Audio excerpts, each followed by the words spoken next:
પધારો પધારો મારા વિડીયો અને આ વ્લોગમાં.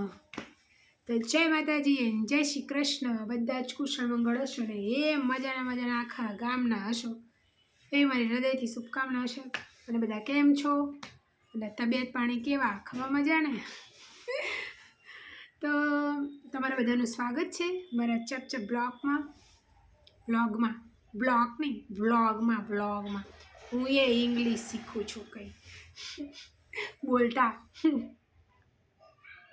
બોલતા શીખું છું ઇંગ્લિશ, બરાબર. તો મારા વ્લોગમાં આજની ચપચપ છે. હું સાચું કહું છું, પહેલું તો વિડીયો બનાવવું બહુ અઘરું છે. બીજું કેમેરા સામે જ્યારે આવીએ તો મતલબ જે દિમાગમાં વિચારો ચાલતા ને આપણે કન્ફ્યુઝ થઈ જાય કે શું બોલવું શું ના બોલવું. અને કંઈક આડાવડું બોલાઈ જાય પાછું કોઈક રોસ્ટ કરી દે તો એવા કિસ્મત હે કે કોઈક રોસ્ટ કરી દે. અત્યારે તો કોઈક રોસ્ટ કરી દે તો એ ફેમસ થઈ જઈએ. અને આમ તો રોસ્ટ કરે એ જ ફેમસ થાય ને, એ વાત સાચી. પણ એટલું તો ધ્યાન રાખવું પડે બાપા કે વિડીયો બનાવતા કોઈ આડાવડું ના બોલાય, કોઈનું મન દુભાય એવું ના બોલાય. એમને એમ બોલી જવાય પણ આમ ના બોલાય, એમ કહેવા માગું છું. તો બધા મજાના હશો. શિયાળો ચાલુ થઈ ગયો છે અને સરસ મજાની ઠંડી પડે છે અને બધાના હાથ પગ ફાટતા હશે એવું મને ખબર છે. કારણ કે મારા બી હાથ પગ ફાટે છે. અને તમારે એવું થાય એટલે આપણે સવારે નાહી નીકળીએ બરાબર, તો અહીંયા બધા પણ સારી વળે. તમારા લોકોને એવું થાય, મને ખબર નહીં થતું હશે નહીં, મને નહીં, પણ મારે એવું થાય છે કે અહીંયા સારી વળી જાય. એટલે પછી આપણે વેસ્લીન કાં તો કંઈક લગાવવું પડે તો વળે થાય, નહીંતર તો સારી વળી જાય. અને મતલબ આમ નિશાન પડે, જેમ જો અત્યારે હમણાં મેં હાથ ધોયા હતા તો જો આ નિશાન પડી ગયા, દેખાય? હા. તો આનો મતલબ છે કે બોડીને મોઇશ્ચરાઇઝેશન લગાવવાનું, મજાનું આમ શું કહેવાય ચમકદાર બોડી રાખવાની. કારણ કે પ્રભુએ જે આ શરીર દીધું છે ને બહુ જ કિંમતી છે. આ ફરીવાર મળવાનું નથી, બરાબર. અને આવતા ભવે મળશે તો ખબર નહીં શું બનીને મળશે ને, એ તો હું અંદાજોય નહીં લગાડી શકતી, લગાવાય નહીં માગતી. જો કે મને ભેંસ બહુ ગમે, અને ભેંસ હોય કાળી, અને ભેંસ ગામડે બધા જોડે હોય, ભેંસ દૂધ આપે. ભેંસ મને બહુ ગમે. સાચું કહું ટોપિક યાદ નહીં આવતો. બહુ અઘરું છે બાપા. 10 દિવસમાં હું ફાંફે ચડી ગયું વિડીયો બનાવવામાં. તો જે લોકો આટલી મહેનત કરે છે અને કેટલી મતલબ આખા ગામની જે મહેનત કરે છે લોકો, અને કેવી ક્રિએટિવિટી લાઈને આમ મૂકી દે છે, અને શું વ્યૂઝ આવે એમને, શું લાઈકો આવે. અરે હા, મારે નેલ પોલિશ બદલવાની છે નહીં. હા, આજે આ કામ થઈ જાય હો. આજે આ વિડીયો બનાવે તો ખબર તો પડી કે નેલ પોલિશ બદલવાની છે. હા, બીજો કલર કરો. 15 દિવસ થઈ ગયા લાગે મેં એક જ કલર કરી રાખ્યો છે. બોલો કેટલી વ્યસ્ત હશું, વિચારો તમે. આ ચપચપ કરવામાં હું કેટલી વ્યસ્ત છું એ વિચારવાની વાત છે. ડિસ્ટર્બ થાય તો નહીં થતું તો બરાબર થાય, તો હવે સહન કરવું પડશે, બીજું કંઈ નહીં એમ. તો હા, આજે છે ને બપોરે મને કંઈક યાદ આવ્યું કે જ્યારે અમે નાના હતા તો કેવી રમતો રમતા, મતલબ લકટી રમતા, ભમરડા રમતા, ખોખો રમતા, પછી ફૂલ રેકેટ રમતા. મતલબ જે હું નાની હતી જે શબ્દો બોલતી એ જ કહું છું. તમે લોકો શું કહેતા હશો એ તમને ખબર, પણ એ અત્યારના બાળકોને કદાચ અડધાને તો ખબર ય નહીં હોય કે આવી રમતો હોતી.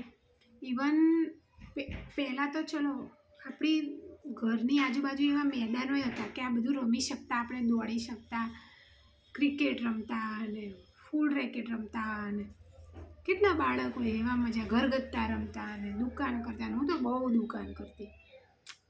અને વજન કાંટો બનાવતા, મતલબ કંઈક હોય આવડી નાની ડીશો, કોઈ પણ પ્લાસ્ટિકના ઢાંકડા વાકડા, એને 3 ઓલા હોલ કરીને એને દોરા માપના બાંધીને ત્રાજવા બનાવતા, અને માટીને ચોખ્ખા કરીને વજન કરીને વેચતા, અને ડોક કરીને એ ચોખાના પા ખાઈએ જતા.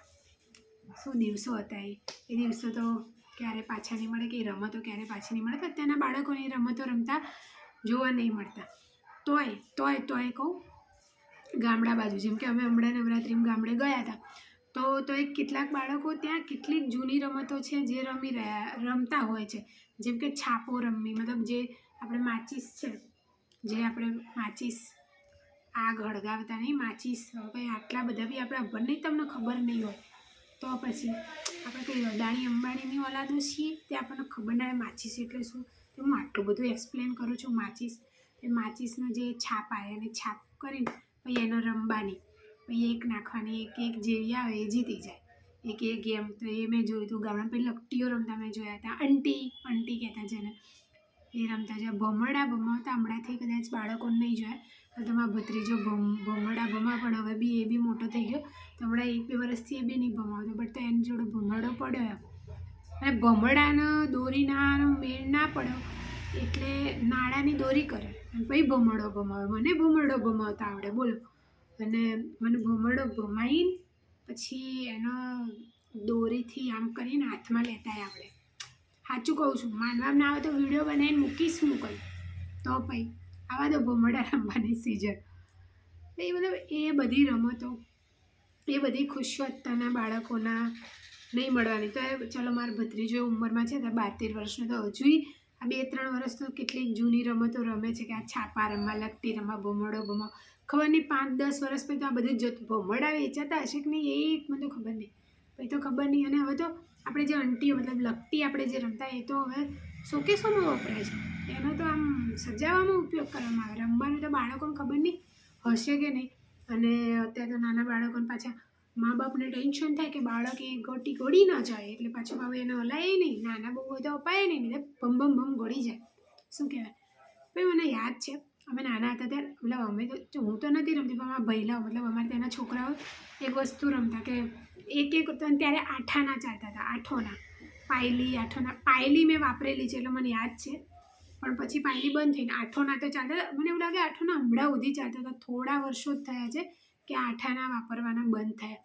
તો આઠાના રૂપિયો રમતા એ લોકો. તો એક મીંડું કરે ગોળ કુંડાળું અને રૂપિયો આઠોના બધા મૂકે અને પછી એક આટલો મોટો ઢેખાડો હોય. એ ઢેખાડાના સાચું કહું એવું હોય. અને તમારામાંથી કેટલાક રમ્યા હશે ને એમ એ જ સમજી શકશે, બીજા બધા નહીં સમજી શકે. તો એ કુંડાળું હોય ને એમાં પેલો મતલબ ટાઈસ જે હોય ને એના ખોતરીને ગોળ કરતા તો અણીવાળો, પછી એના કુંડાળામાં ભમ દઈને મારવાનો, રૂપિયો કાઢી દેવાનો અને જે કુંડાળામાંથી રૂપિયો કાઢી દે એનો. એક આ ગેમ રમતા મને યાદ છે હજુ. પછી તો અમે છોકરીઓ તો ખાસ કરીને અમે ઘરગથ્થા રમતા. મારી જોડે બહુ ઢીંગલીઓ. અને પછી અમે પેલી દુકાન કરતા કરિયાણાની. તો મારી કરિયાણાની દુકાનમાં તો ચા ખાંડ સાચી મળતી હતી, કારણ કે હું મારા ઘરમાંથી ચોરીને લઈ જતી ને ચા ખાંડ મારી દુકાનના ડબ્બામાં પડી હતી. કોઈક વાર હું મારા મમ્મીને વિડીયોમાં લઈશ તો હું બતાવીશ. પણ મમ્મી કહેશે કે આ સાચું કે કેમ હું કેમ પકડાઈ જતી, કારણ કે મારા જે ડબ્બા હતા નાના એમાં હું ખાંડ ભરી દેતી, ચા ભરી દેતી, લોટ ભરી દેતી, મરચું હળદરે ભરી દેતી. પછી શું થાય હંતાડી દેતી રમકડા મારે અને ડબ્બા ડબ્બીઓ બધા હંતાડે. મમ્મી જે દી ઘર સાફ કરે એટલે પકડાતું. પછી એ ધનાધન ધમ થઈ જતું. મતલબ એ રમતો તો અત્યારે મળતી હતી. પણ મેં હમણાં વચમાં આજે થોડા ટાઈમ પહેલાં અમે લોકો બહાર ગયા હતા, મતલબ આપણે વસઈ બાજુ. ત્યાં અમે દુકાને છે ને નાના ત્રાવજા લટકેલા જોયા હતા પ્લાસ્ટિકના.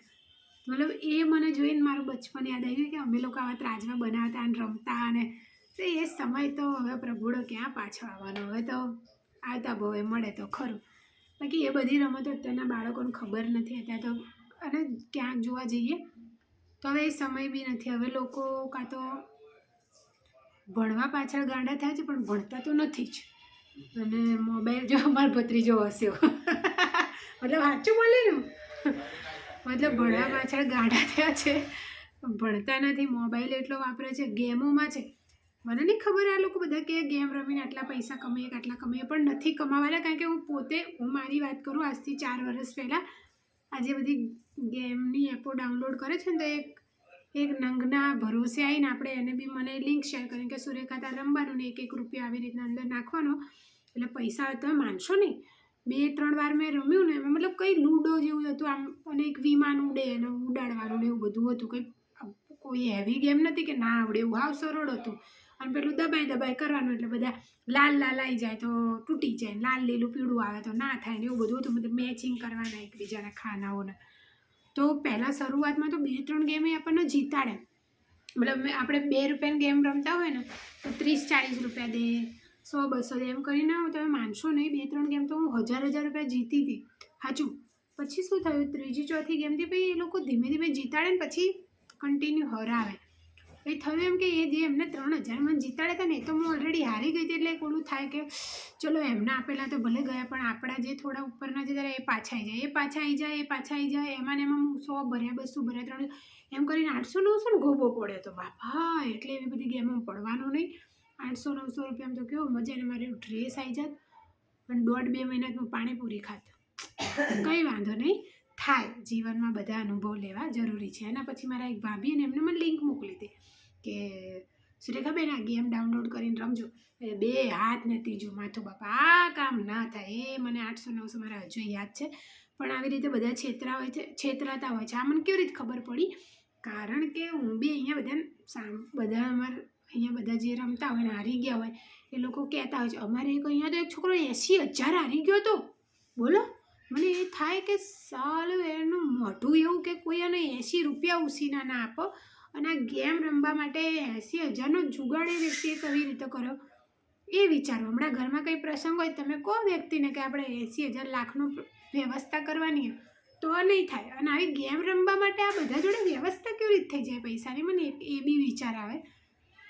બાકી તો બધાનું પોતપોતાનું દિમાગ છે એટલે વ્યવસ્થા કરી જ દે બાપા, કારણ કે માણસનું છે કે એમ જે કરવું હોય એ કરીને જ રહે. લાલા ઢેંટણા ટણના, આ માણસની વૃત્તિ છે. તમે ને હું માણસ છીએ. મને નહીં ખબર હું શું બોલું પણ મારે બસ બોલવું છે. ઢંચાંગ ચંગ ઢંચંગ ઢંચન ઢંચંગ ઢંચન. આ દેશી ઢોલનો તાલ છે, ખબર ને તમને લોકો જેમને દેશી ઢોલ ઉપર રમ્યા હોય ને આ વિડીયોમાં કમેન્ટ કરી દેજો. મને નહીં ખબર આ વિડીયો કયા ટોપિક ઉપર હતો પણ હતો. અને તમે આટલા સુધી અગર 12-13 મિનિટ સુધી તમે મને સાંભળી હોય ને તો હું સાચું કહું આમ તમને આ 2 હાથ ને ત્રીજો માથું ને સતત પ્રણામ છે તમને બાપા રે, કે તમે મારી આ ચપચપ સાંભળી. તમારો ખૂબ ખૂબ આભાર. તમારો દિવસ શુભ રહ્યો હશે એવી મને આશા છે ને આ રાતે તમને મજાની નીંદર આવે એવી હું તમને શુભકામના દઉં છું. બાકી મળીએ મારા નવા વ્લોગમાં. બાય.